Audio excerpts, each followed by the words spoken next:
Avant de commencer, je vous invite à faire une chose simple.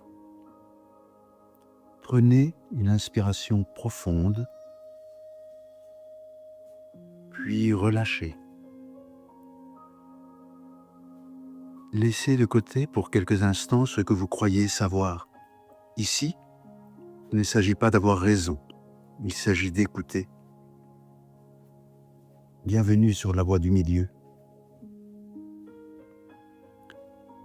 Dans ce podcast, nous allons explorer le lien profond entre spiritualité, conscience et rajeunissement intérieur. Il s'agit d'un espace de réflexion pour celles et ceux qui ressentent que la vie ne se résume pas à un corps qui vieillit ou à un esprit qui s'agite. Pas de promesse miracle ici, pas de lutte contre le temps, mais une invitation à comprendre ce qui en nous vieillit réellement et ce qui peut rester vivant.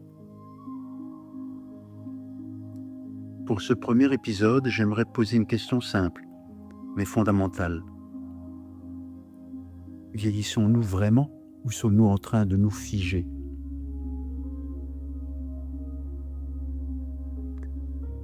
Dans notre société, le vieillissement est presque exclusivement perçu comme un phénomène biologique. Les cellules se dégradent, les fonctions ralentissent et le corps s'use. Et bien sûr, tout cela est réel. Mais est-ce toute l'histoire ?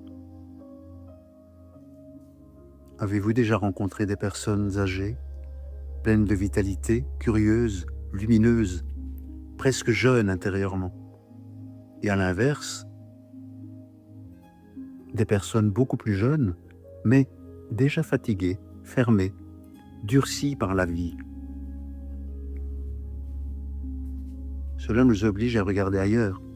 Peut-être que le véritable vieillissement ne commence pas dans le corps, mais dans la conscience. Peut-être que ce qui nous fait vieillir prématurément, ce n'est pas le temps, mais la fixation.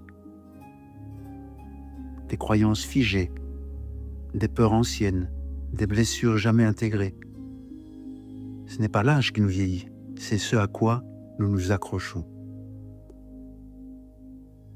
Arrêtons-nous quelques minutes sur le livre de Teilhard de Chardin, Le phénomène humain.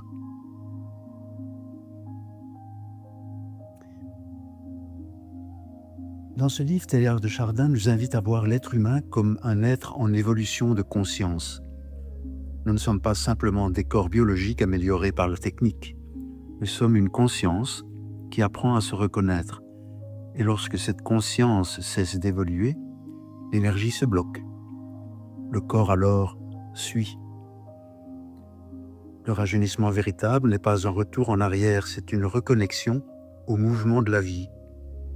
Quand nous retrouvons du sens, de la curiosité, de l'élan intérieur, le corps reçoit un message clair.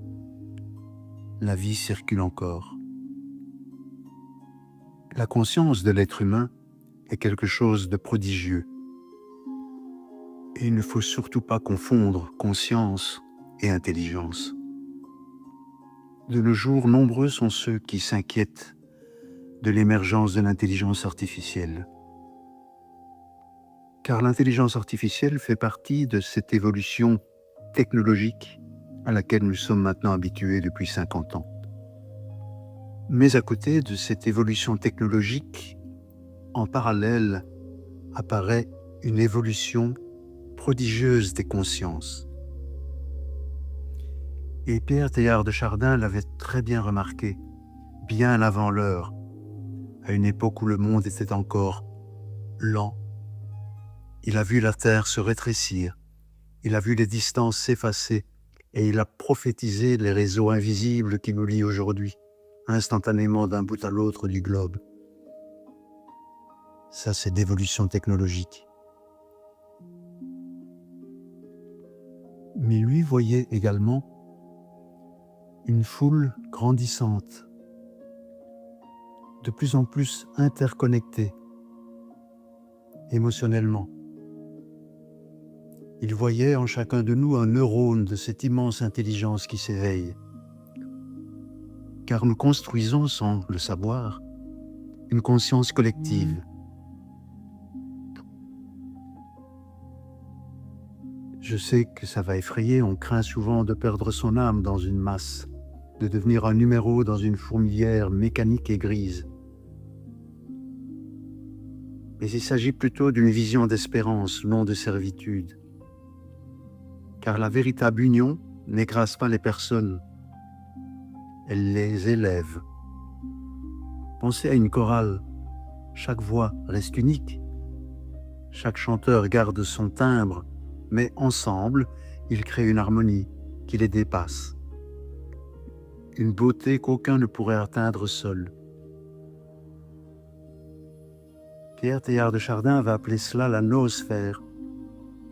Ce n'est pas la fin de l'individu, c'est plutôt la promesse que nous ne sommes pas condamnés à la solitude. Nous sommes en train de tisser fil après fil une grande toile,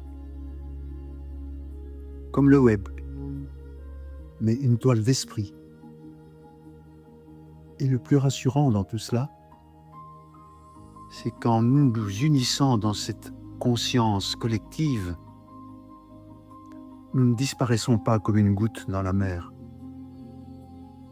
Au contraire, nous pouvons devenir pleinement nous-mêmes, car il existe une force prodigieuse capable d'un tel miracle. Et cette force, vous la connaissez.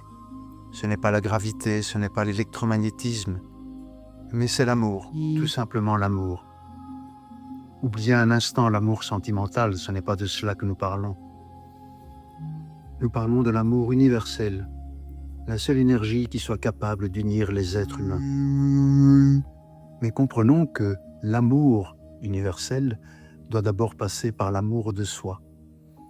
Et l'amour de soi, ce n'est pas un amour égoïste. Car comment voulez-vous aimer les autres si vous ne vous aimez pas vous-même?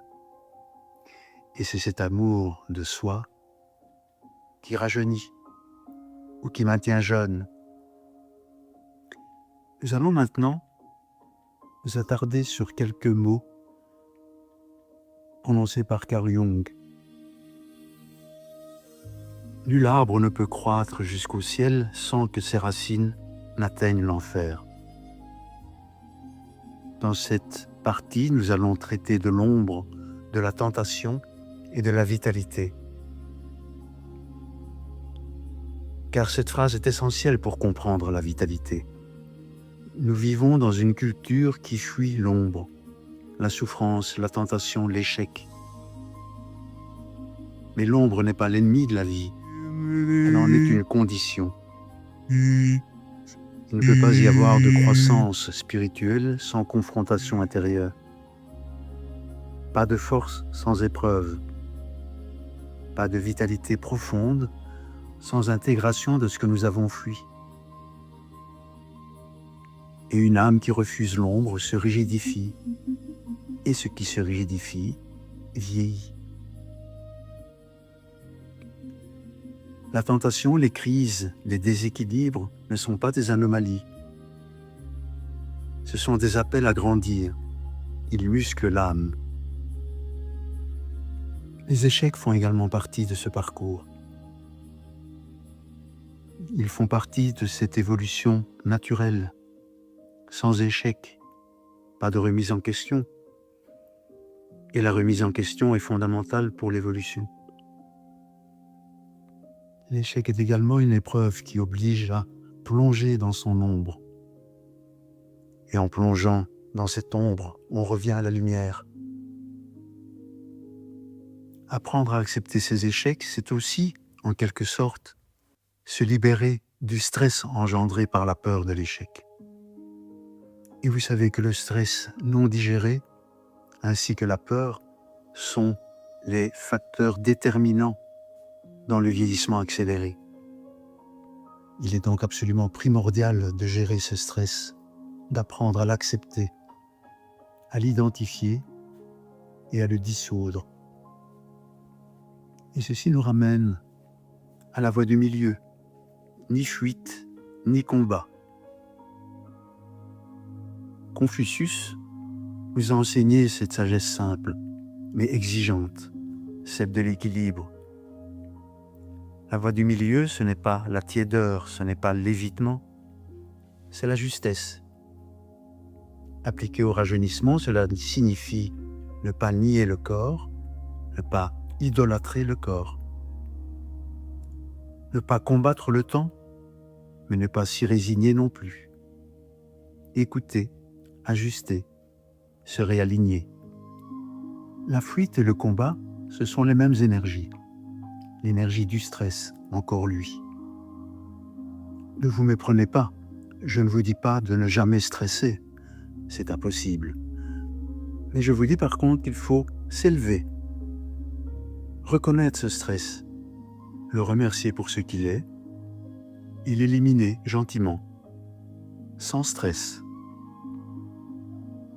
Quand nous cessons les extrêmes, le corps se détend, la conscience respire et la vitalité peut revenir. Et nous abordons une autre partie importante, le corps comme véhicule de la conscience. Car il y a l'idée que je souhaite absolument ajouter ici, une idée essentielle à mes yeux. Reconnaître que nous sommes plus qu'un corps ne signifie pas que le corps serait secondaire ou négligeable.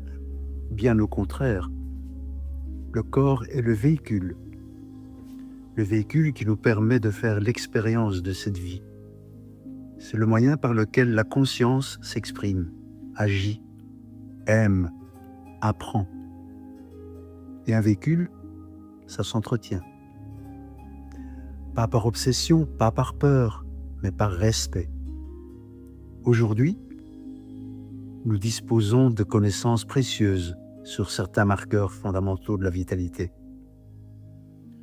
Je pense notamment aux mitochondries, véritable centrale énergétique de nos cellules, au microbiote, cet écosystème vivant qui dialogue en permanence avec notre immunité, notre humeur, notre cerveau. Et plus largement, parlons de l'importance d'une hygiène de vie qui respecte le rythme et l'intelligence du corps. S'intéresser à ces dimensions n'est pas un manque de spiritualité. Bien au contraire, c'est une forme de spiritualité incarnée. Si la conscience souhaite évoluer, le véhicule doit être fonctionnel, souple, énergétique. On ne peut pas demander à une voiture mal entretenue de traverser sereinement un long voyage. Et il en va de même pour nous. Mais, et c'est ici que la voie du milieu est essentielle, il ne s'agit pas de tomber dans la peur. Pas la peur de mal faire, pas la peur de ne pas être assez discipliné, pas la peur de tomber malade. Car la peur, elle aussi, use prématurément le véhicule. J'aime beaucoup cette image du chemin. Nous avons une destination intérieure. Mais le parcours n'est jamais une ligne droite. La nature ne connaît pas la ligne droite. Il y aura des obstacles, des routes barrées, parfois même une crevaison. Cela fait partie du voyage. Ces aléas ne sont pas des échecs, ils ne sont pas des punitions, ils sont des enseignements. Ce qui fait la différence, ce n'est pas l'absence de difficultés, mais la foi intérieure, que nous allons avoir les ressources nécessaires pour les traverser. La foi que nous ne sommes pas des victimes du chemin, la foi que, même ralentis, même contraints de faire un détour, nous avançons encore. Et surtout la foi que les solutions ne viennent pas toujours de l'extérieur, mais qu'elles existent déjà au plus profond de nous. Le corps nous parle, la conscience écoute, et ensemble, ils trouvent la voie. Entretenir le corps avec respect et avancer avec confiance, c'est cela pour moi, la voie du milieu appliquée à la santé et au rajeunissement.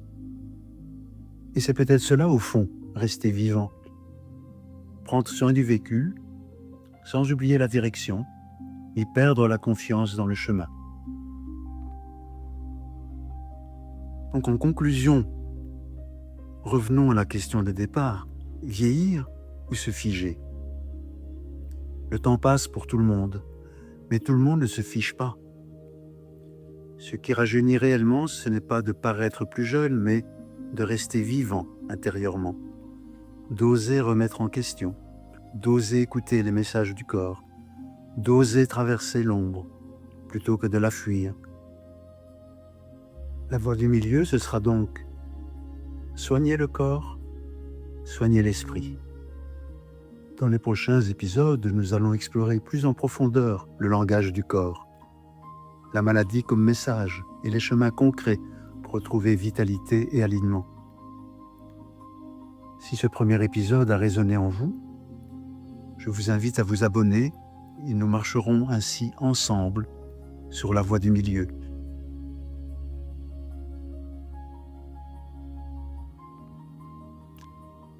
Avant de nous quitter, prenez un instant. Respirez. Une grande inspiration, suivie d'une longue expiration de 6 secondes. Écoutez ce qui en vous cherche à rester vivant. La vérité n'est jamais dans l'excès.